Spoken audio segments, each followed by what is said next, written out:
the way Hinduism has been portrayed in the West has always been, in a way, in a very poor light. In many schools, the only exposure of Hinduism is caste system. And all of us here saying, yeah, I thought I'm a Brahmin, he's a Loano, there's a caste system surely. And second way is polytheism, many gods. Yeah, we have, look, go in the temple. And the third one is, they actually worship cows. What a silly religion. And sometimes when they want to deride Hinduism, this I have come across in some schools, they say they drink cow's urine before they come to school. This is, I'm warning you, this is how your children are told. That they're taunted in school saying, did you drink some urine before you came here? Cow's urine, of course. Let me tidy up and let me clarify. You must be very clear about these things, and you must make your children aware of the true answers. Remove the misconception. Then the thing that was making them feel kind of dejected and perhaps under pressure, under duress, will suddenly turn around and hold their hand and say, yeah, there's this good stuff here.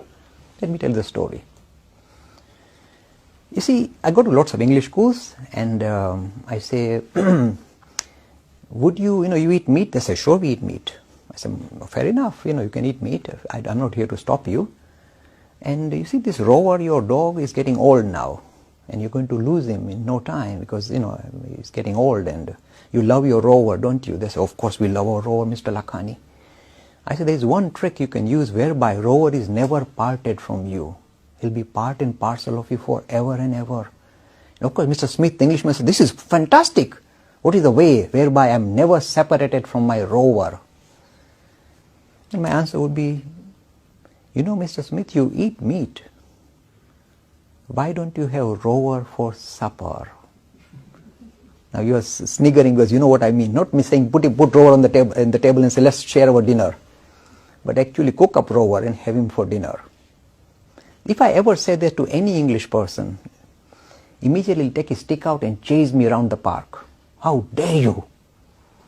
Dog is man's best friend. You don't eat your best friend. What a stupid thing to suggest even. You see, if you are in Vietnam, you might be eating dog's meat. If in United Kingdom, if you start selling real hot dogs, the council will come and shut you down. Dog? You don't. This is dog's meat. You don't. Dog is man's best friend. For the Hindu, this religion is very well thought out. Don't underestimate it. We say man's best friend is not the dog, not the horse. Man's best friend for thousands of years. Go look at the history of humanity. You know what is humanity's history?